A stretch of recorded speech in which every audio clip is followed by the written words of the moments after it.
Hello, good morning, friends. I am Abhimanyu.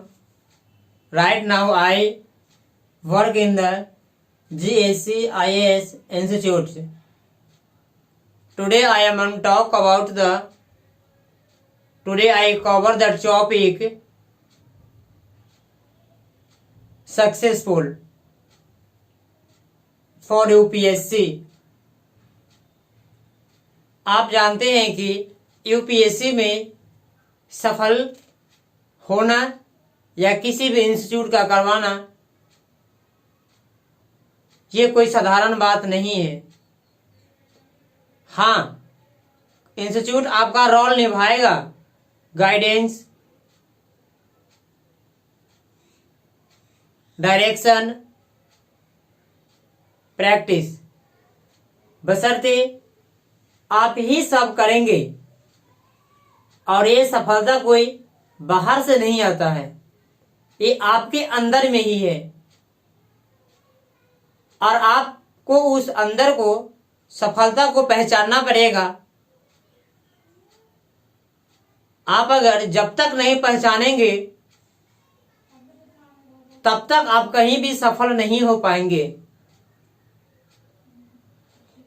और एक बात इसमें ध्यान देने की जरूरत है, आज के दौर में देखा गया है कि हमेशा जो न्यूज़पेपर में जो छपता है वह टॉपर लोग की जो इमेज होते हैं, टॉपर की कही हुई बात आप अपने जहन में एक्सेप्ट ना करें और आपको ये बात ध्यान देने की जरूरत है कि आपकी वीकनेस और आपकी स्ट्रेंथ क्या है और इसके बाद तब जाकर कर डिसीजन लीजिए। नहीं तो किसी टॉपर ने बोला कि हम या मैं इस टॉपिक को इस तरह से पढ़ते थे। As for example the Hindu newspaper है, द हिंदू न्यूज़पेपर को हम 1 घंटा तक पढ़ते थे। ऐसा बात नहीं है, और सारे भी टॉपिक आपको कवर करना पड़ेगा।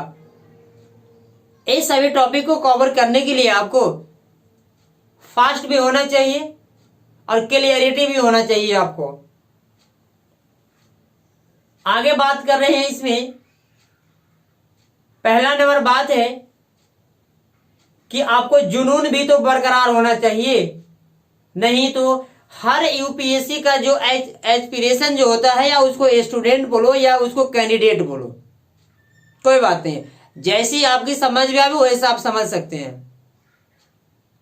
आप जानते हैं ना कि अगर मोबाइल को अगर 2 दिन तक उसको चार्ज नहीं करेंगे तो तीसरा दिन ऑटोमेटिक डिस्चार्ज हो जाएगा। उसी हिसाब से यूपीएससी का जो कैंडिडेट होता है वह कैंडिडेट ऐसा होता है कि अगर 2 दिन तक सही रहता है, अब बीच में क्या होता है ना, जैसे तीसरा दिन स्टार्ट होने वाला होता है उसके रात से उसका माइंड को कन्वर्ट हो जाता है,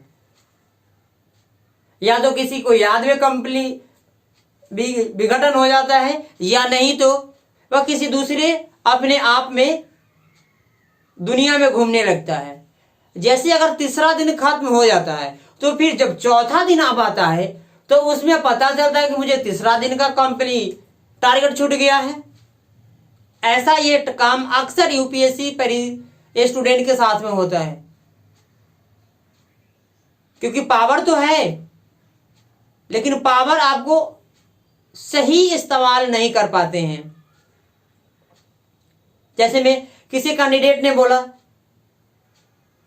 कि मैं 12 घंटे पढ़ता हूं, किसी कैंडिडेट ने बोला कि नहीं मैं 16 घंटे पढ़ता हूं, किसी कैंडिडेट ने बोला कि नहीं मैं 8 घंटा पढ़ता हूं, किसी कैंडिडेट ने बोला कि मैं 6 घंटा पढ़ता हूं। आखिर पढ़ता तो सभी है। आप बताओ इसमें तू लोग कि सभी सफल क्यों नहीं हो जाते हैं? डियर माय स्टूडेंट्स, मैं एक चीज आपको बताना चाहता हूं कि सभी जो तैयारी जो होता है ना, सभी अलग अलग ढंग से तैयारी किया जाता है। सबका स्ट्रेंथ अलग है, सबका वीकनेस अलग अलग है, कोई एक ही जैसा नहीं होता है।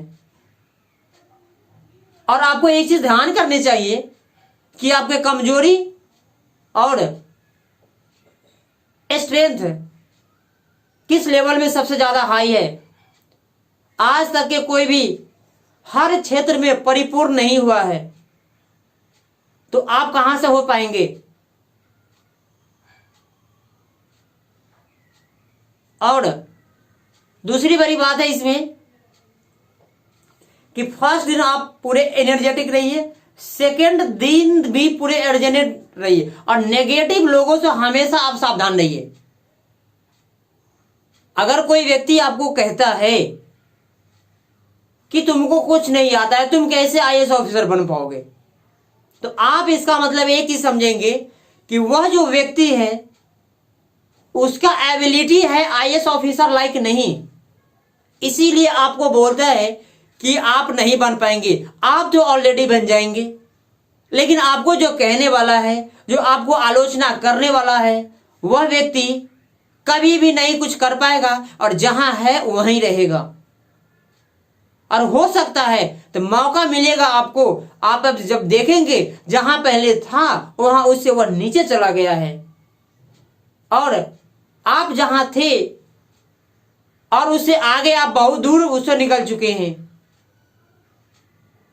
कौन आपको बारे में क्या कह रहा है, इसको आपको सोचने की बात नहीं है।